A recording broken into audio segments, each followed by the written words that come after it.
Graph the function y equals x. This is a function in slope-intercept form.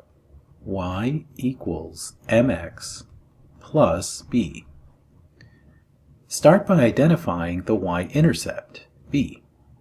In this case, there is no y-intercept, it's 0. So that means that the graph of y equals x crosses the origin.